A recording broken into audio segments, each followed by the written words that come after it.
दोस्तों स्वागत है आपका बिहार न्यूज में। दोस्तों मैं हूं फिरदौस गनी और आप देख रहे हैं केडीबी लाइव। दोस्तों आज हो चुका है 22 जुलाई 2022। तो आज की बिहार की टॉप न्यूज लेकर आए हैं आपके लिए। दोस्तों वीडियो स्टार्ट करने से पहले आपसे एक रिक्वेस्ट है, अगर आप नए आए हैं इस चैनल पर तो फिर इस चैनल को सब्सक्राइब करके बेल आइकन को भी प्रेस कर दीजिए और साथ में वीडियो को लाइक कर दीजिए, अपने दोस्तों के साथ शेयर भी कीजिए। तो चलिए दोस्तों स्टार्ट करते हैं आज की पूरे बिहार की टॉप न्यूज।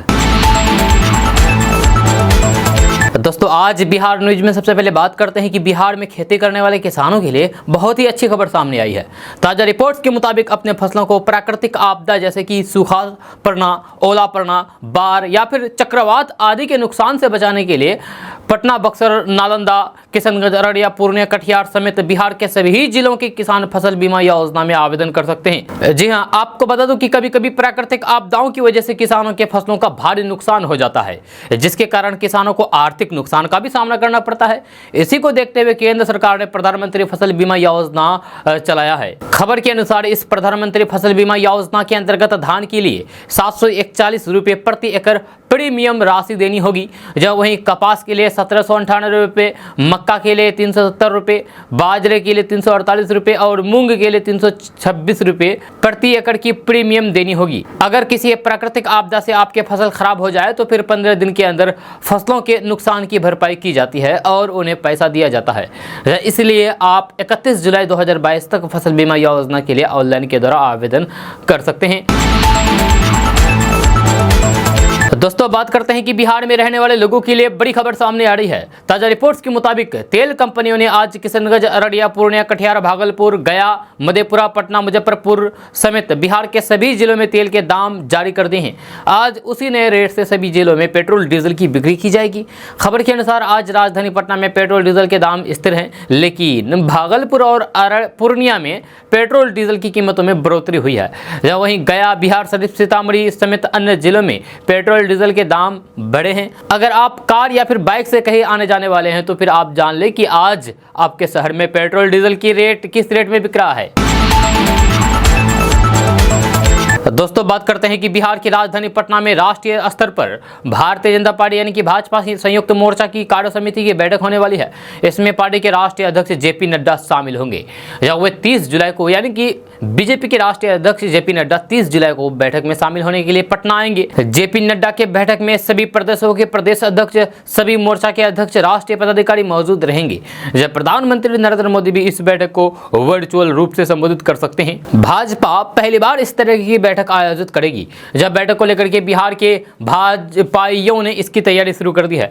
अलग अलग जगहों पर बैठक को सफल बनाने के लिए पार्टी के नेता बैठक कर रहे हैं। जब बिहार भाजपा के प्रदेश अध्यक्ष डॉक्टर संजय जायसवाल ने बताया है कि भाजपा संगठन में 7 मोर्चे हैं। महिला मोर्चा, युवा मोर्चा, अल्पसंख्यक मोर्चा, पिछड़ा मोर्चा, किसान मोर्चा, अनुसूचित जाति जनजाति मोर्चा के सभी पदाधिकारी इस बैठक में शामिल होंगे। भाजपा के इतिहास में पहली बार इस तरह की बैठक आयोजित हो रही है। दोस्तों अब बात करते हैं कि बिहार में परीक्षा के दौरान कई अतरंगी मामले सामने आते रहते हैं। इस बीच भागलपुर के टीएमबीयू से एक ऐसी आंसर शीट मिले हैं जिसे देख करके टीचर भी हैरान है। दरअसल भागलपुर के टीएमबीयू में पार्ट 1 आंसर शीट की चेकिंग चल रही है। इस दौरान गजब किस्से सामने आ रहे हैं। कई छात्र छात्राओं ने क्वेश्चन का आंसर देने के बजाय अजीब गरीब बात लिख डाली है।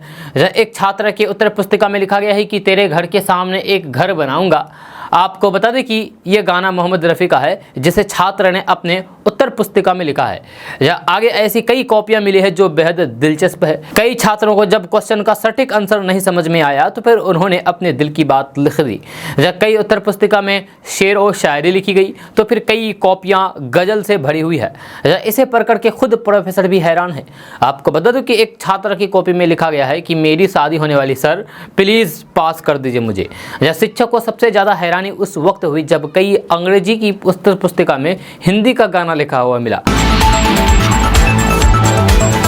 दोस्तों बात करते हैं कि नेशनल हेराल्ड से जुड़े मामले में कांग्रेस अध्यक्ष सोनिया गांधी की ईडी के सामने पेश के विरोध में कांग्रेस देश भर में प्रदर्शन कर रही है।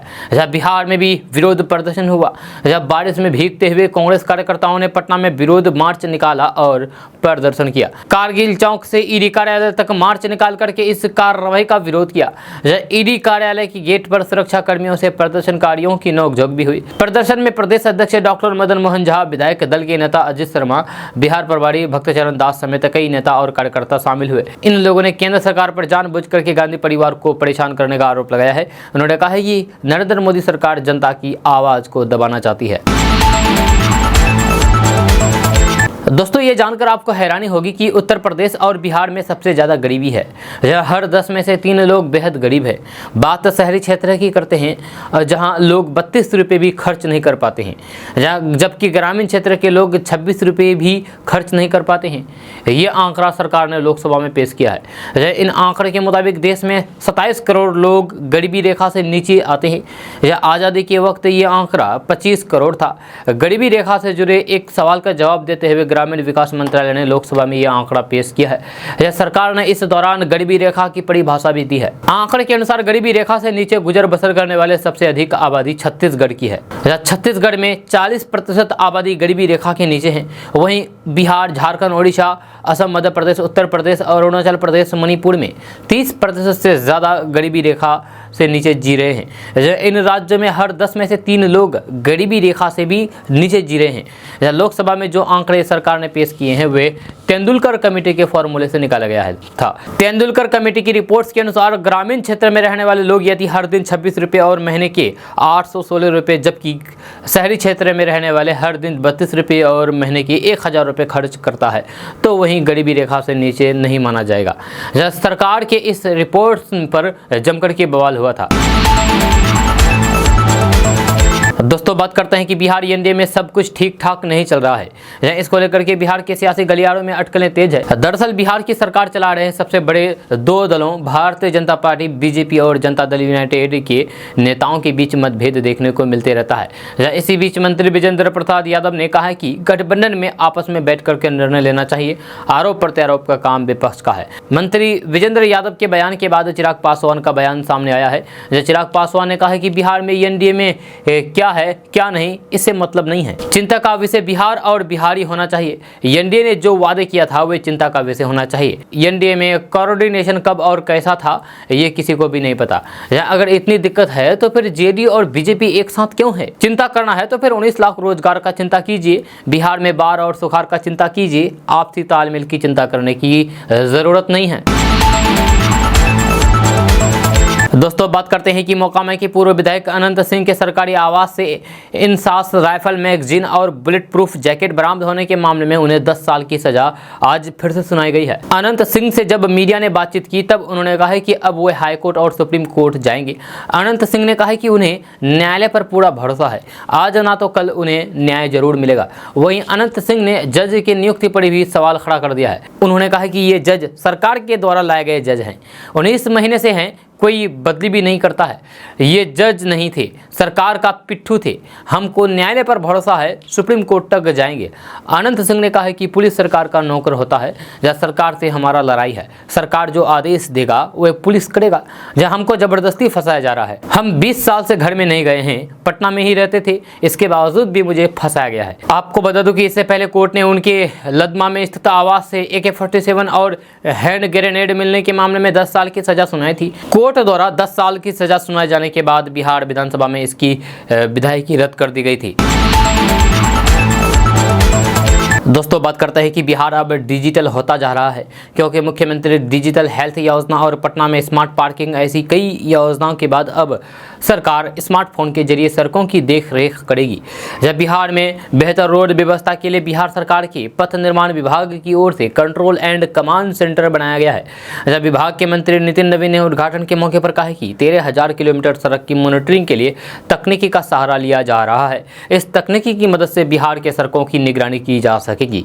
निगरानी का काम स्मार्टफोन ऐप के जरिए किया जाएगा। मंत्री नितिन नवीन ने बताया है कि इस कमांड कंट्रोल सेंटर के निर्माण से टूटी फूटी सड़कों की मरम्मत करने में आसानी होगी। उन्होंने कहा कि 3 दिन से लेकर के 1 महीने के अंदर उन टूटी फूटी सड़कों को बनाने से लेकर के अन्य समस्याओं का समाधान किया जाएगा।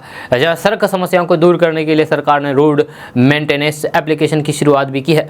ये एप्लीकेशन एंड्रॉयड तथा एप्पल iOS सहित सभी स्मार्टफोन पर काम करेगा। इस एप्लीकेशन पर सभी क्षेत्रीय पदाधिकारियों के द्वारा क्षेत्र निरीक्षण करके पथ की दिक्कतों को रियल टाइम फोटोग्राफ के साथ अपलोड किया जाएगा। पथ निर्माण मंत्री नितिन नवीन ने बताया है कि इस सिस्टम से सड़क पर पैर बढ़ने, व्हाइट लाइन मिटने तक की स्थिति भी देखी जा सकेगी।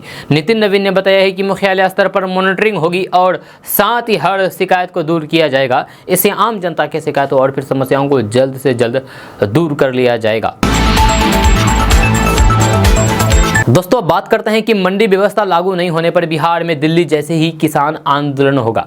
ये घोषणा हम नहीं बल्कि भारतीय किसान यूनियन के राष्ट्रीय अध्यक्ष और किसान के बड़े नेता राकेश टिकैत ने किया है। राकेश टिकैत इन दिनों बिहार के दौरे पर है। जहां पटना के बिहटा पहुंचे राकेश टिकैत ने कहा कि यहां की सरकार बिहार में जल्द मंडी व्यवस्था लागू करे, नहीं तो उन्हें गंभीर परिणाम भुगतने होंगे। जब पटना में भी दिल्ली जैसा बड़ा आंदोलन होगा। जब बिहार आंदोलन का कर रहा है, अगर राज्य सरकार किसानों की मुद्दे की अनदेखी करेगी तो फिर दिल्ली की तरह पटना में भी ट्रैक्टरों से किसान पहुंचेंगे। राकेश टिकैत ने कहा कि बिहार सरकार ने बाजार समिति को भंग कर दिया है, जिससे यहाँ के किसान रोड पर आ गए हैं। मंडियों में किसानों के लिए पहले जो नियम लागू किए थे वे फिर से बहाल होने चाहिए। यही नहीं, किसानों के फसलों के MSP कानून की गारंटी के लिए एक बार फिर से केंद्र सरकार को चुनौती देंगे। यहाँ के किसानों से रूबरू होने के बाद उन्होंने किसानों से अपने अधिकारों के लिए लड़ने और फिर संघर्ष करने का नारा दिया। दोस्तों, बात करते हैं कि बिहार की राजनीति में अचानक से एक तूफान आ गया है। नीतीश सरकार को उन्हीं की पार्टी के एक बड़े नेता ने झटका दे दिया। आपको बता दूं कि JDU के आलोक पटेल पार्टी छोड़ करके VIP में शामिल हो गए हैं। ये नीतीश कुमार के लिए बेहद बड़ा झटका माना जाता है और नुकसान माना जा रहा है। आपको बता दूं कि VIP प्रमुख और पूर्व मंत्री मुकेश सहनी ने आलोक पटेल को अपनी पार्टी विकासशील इंसान पार्टी यानी कि VIP की सदस्यता दिला करके JDU में बड़ी फूट डाल दी है। जहाँ आलोक के साथ उनके समुदाय भी VIP में शामिल हो गए हैं। दोस्तों, बात करते हैं कि सरकारी नौकरी की तलाश कर रहे युवाओं के लिए अच्छी खबर सामने आ रही है। ताजा रिपोर्ट्स के मुताबिक 10वीं 12वीं के लिए 1380 पदों पर भर्ती निकली है। ये भर्तियां असम राइफल्स के द्वारा निकाली गई है। इसके लिए नोटिस भी जारी कर दिया गया है। अगर आप यहां नौकरी करना चाहते हैं तो फिर आप प्रकाशित नोटिफिकेशन को पढ़ें और फिर आवेदन की प्रक्रिया को पूरा करें। दोस्तों, बात करते हैं कि फुलवारी शरीफ में PFI की आड़ में देश विरोधी गतिविधियों से जुड़े लोगों की गिरफ्तारी और फिर इसकी पाकिस्तान, बांग्लादेश और ISI से संबद्ध होने की जानकारी मिलने के बाद इस संगठन को प्रतिबंधित करने की तैयारी की जा रही है। जी हाँ, यानी कि PFI को बैन करने की तैयारी शुरू कर दी गई है। सूत्रों के अनुसार इसके लिए पुलिस मुख्यालय में विचार विमर्श भी शुरू हो चुका है। NIA और फिर IB भी मामले की जाँच कर रही है। ये एजेंसियाँ भी संगठन को प्रतिबंधित करने के लिए अनुशंसा कर सकती है।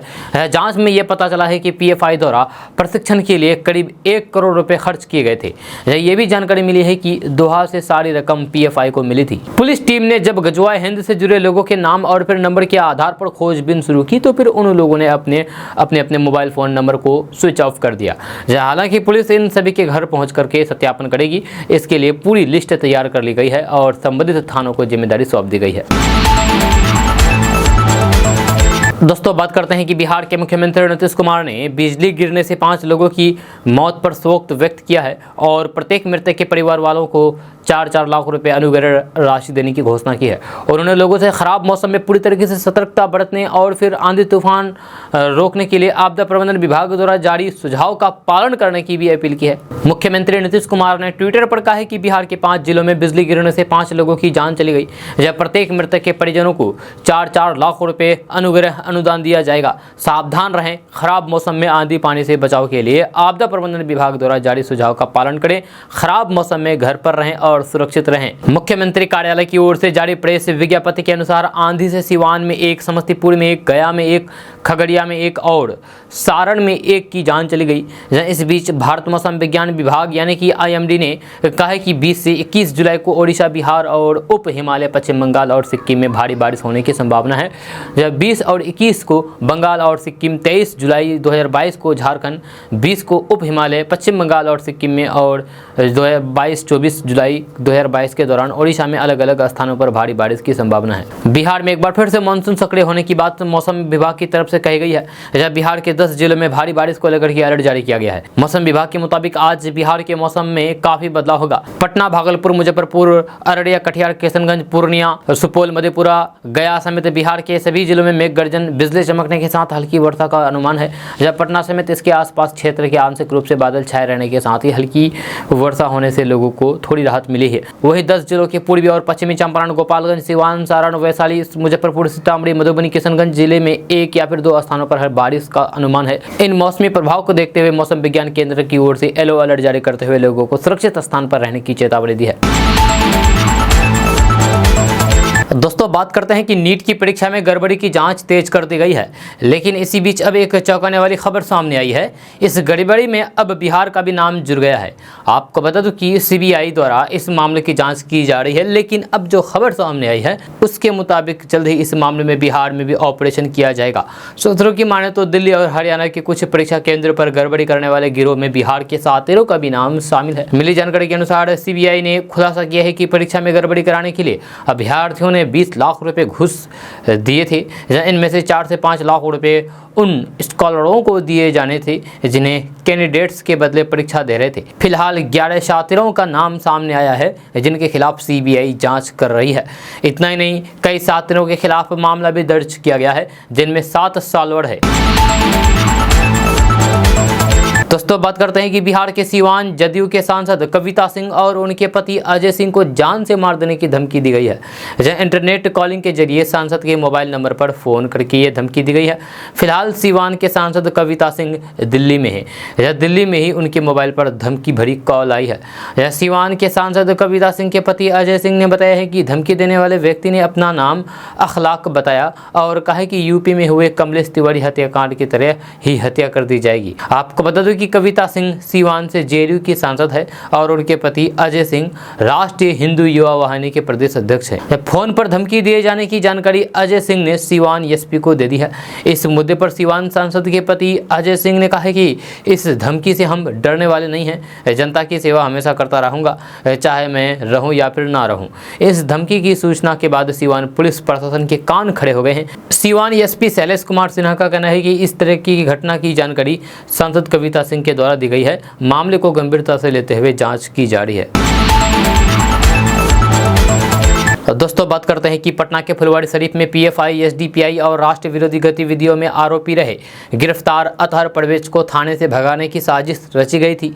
इस बात का खुलासा इस मामले में गिरफ्तार अरमान मलिक के मोबाइल की कॉल डिटेल्स के आधार पर हुआ है। पुलिस सूत्रों के मुताबिक फुलवारी शरीफ थाने में अतहर परवेज को जब गिरफ्तार कर लिया गया था तो इसी दौरान अरमान मलिक को रियाज ने फोन किया। रियाज ने अरमान से अतहर परवेज को किसी तरीके से थाने से बाहर निकालने की बात कही गई, लेकिन अरमान पर पुलिस की लगातार नजर थी और अगले ही दिन अरमान भी गिरफ्तार कर लिया गया। मोबाइल में इससे जुड़ा पुख्ता सबूत पटना पुलिस के हाथ लगा है।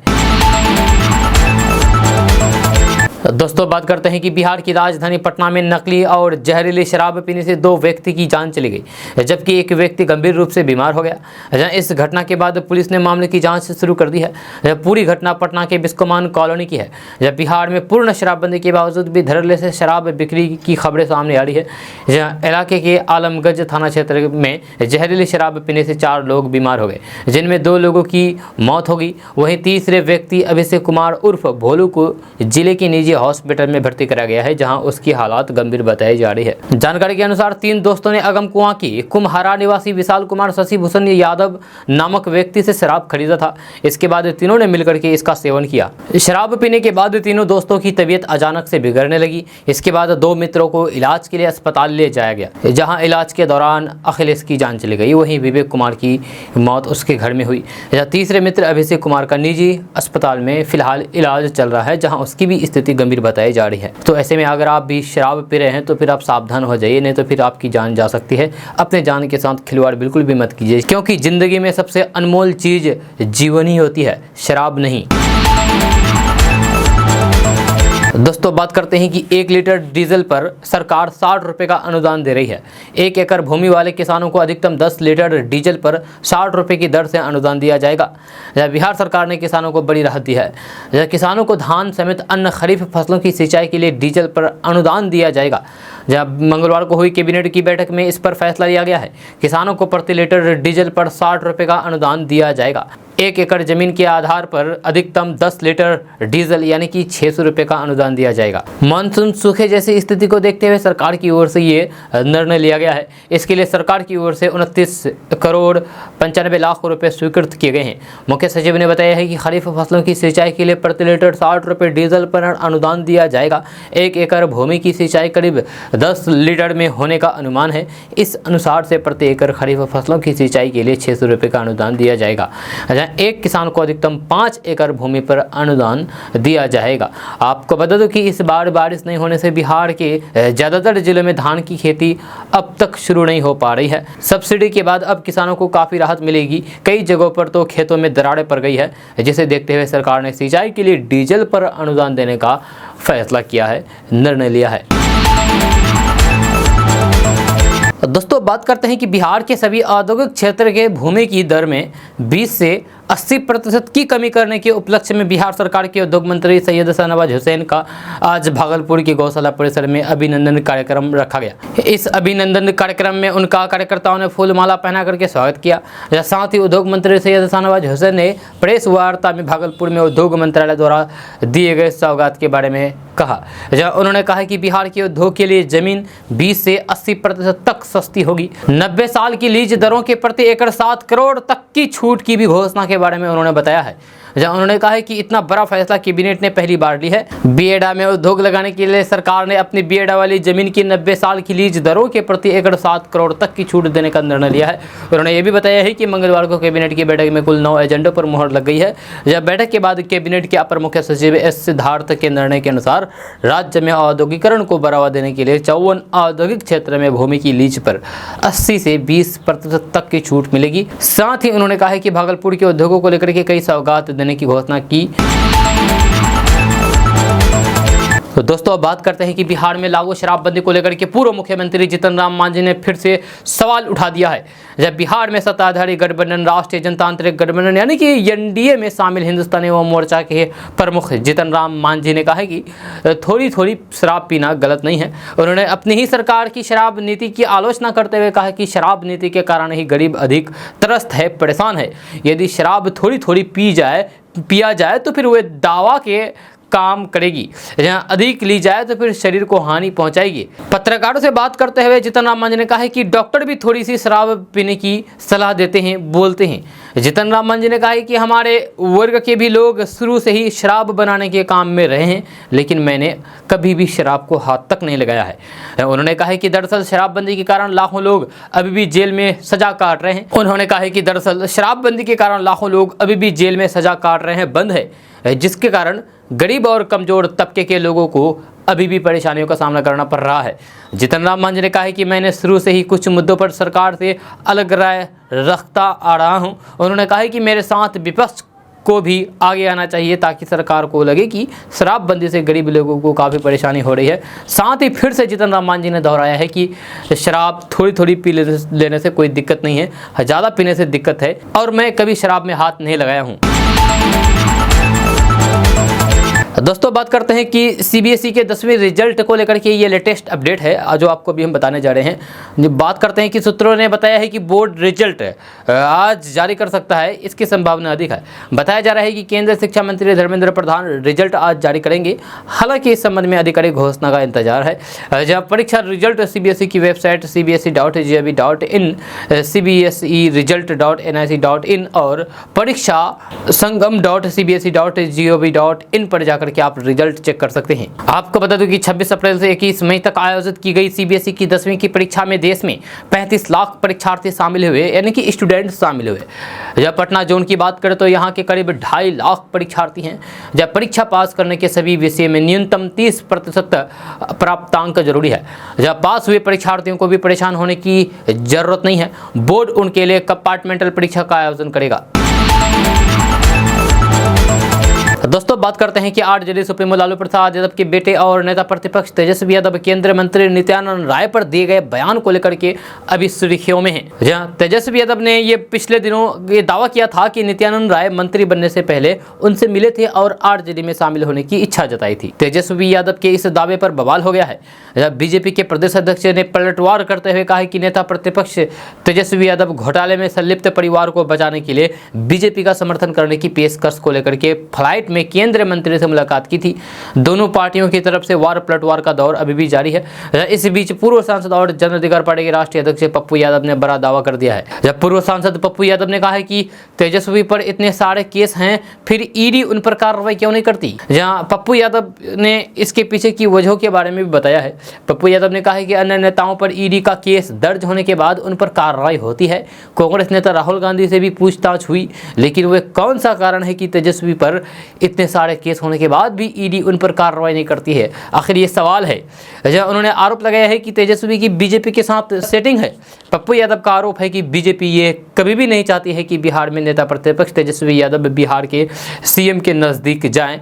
उन्होंने बताया है कि हाल ही में राबड़ी आवास समेत लालू प्रसाद यादव के अन्य ठिकानों पर पड़े छापे की वजह से सबको पता है। उन्होंने आरोप लगाया है कि सीएम नीतीश कुमार से नजदीकी बढ़ने के बाद ये रेड हुई है। पप्पू यादव ने कहा है कि लालू यादव पर जो भी केस है वह पॉलिटिकली कराया गया है। जहां आज उम्र के इस पड़ाव में लालू प्रसाद यादव की क्या स्थिति कर दी गई है, इसके लिए पप्पू यादव ने आरजेडी सुप्रीमो लालू प्रसाद यादव के परिवार वालों को जिम्मेदार बिल्कुल ठहराया है। दोस्तों बात करते हैं कि अगर आप भी बिहार शिक्षक के लिए आवेदन करने जा रहे हैं तो फिर आप संभल जाइए, रुक जाइए। ये वीडियो पहले आप देख लीजिए। इस भर्ती के झांसे में आप बिल्कुल भी ना आए।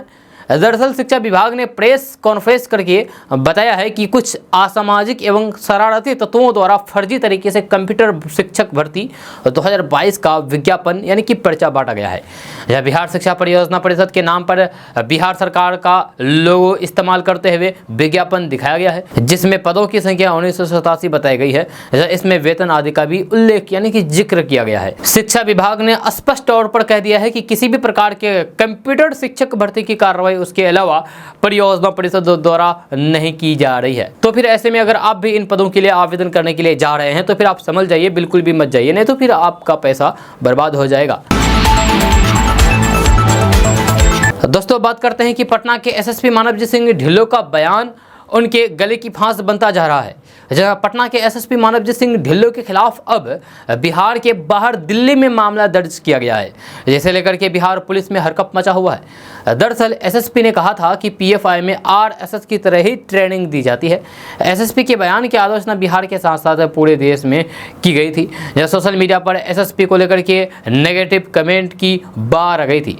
जब बीजेपी कोटे से बिहार सरकार में मंत्री सम्राट चौधरी समेत नितिन नवीन के साथ कई भाजपा नेताओं ने सीएम नीतीश कुमार से एसएसपी को हटाने की मांग कर डाली थी।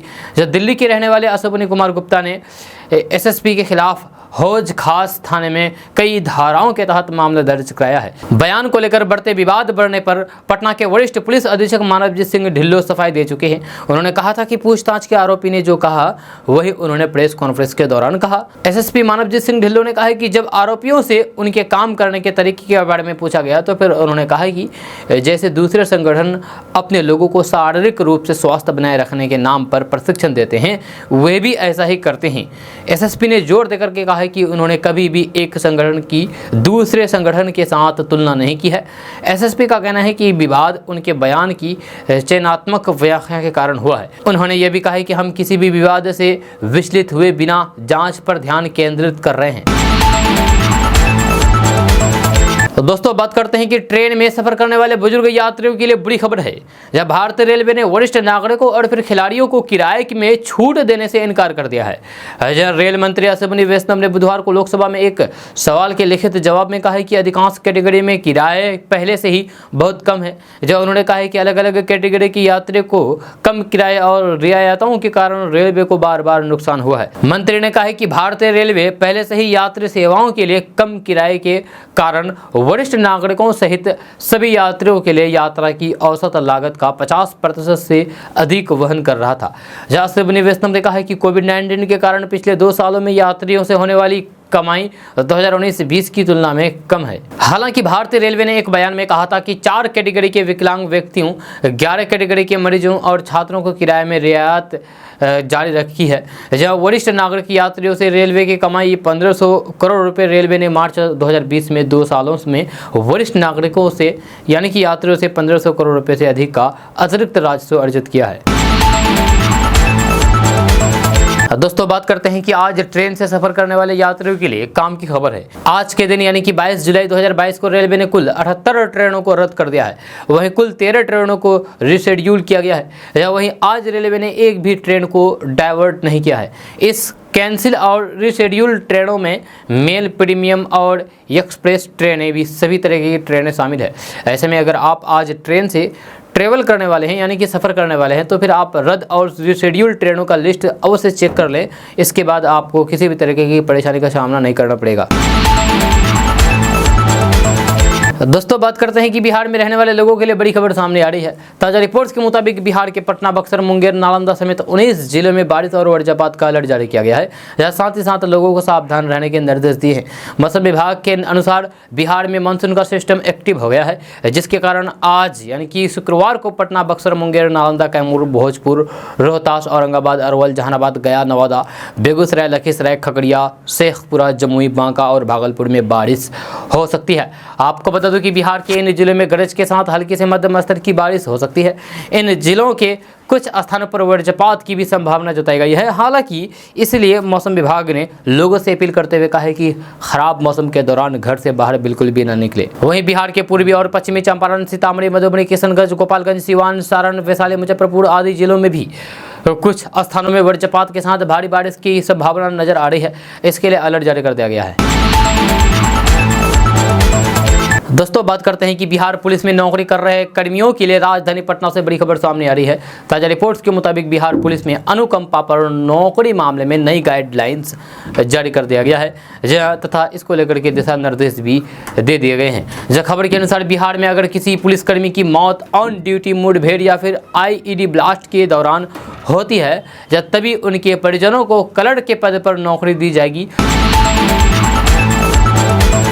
दोस्तों आज का न्यूज़ बस यहाँ तक। कैसा लगा जरूर अपना सुझाव दीजिएगा नीचे कमेंट बॉक्स में कमेंट करके। अगर आप नए आए हैं इस चैनल पर तो फिर चैनल को सब्सक्राइब करके बेल आइकन भी प्रेस कर दीजिए और साथ में वीडियो को लाइक कर दीजिए, अपने दोस्तों के साथ शेयर भी कीजिए। तो चलिए दोस्तों फिर मिलते हैं कल की वीडियो में, तब तक के लिए जय हिंद, जय बिहार।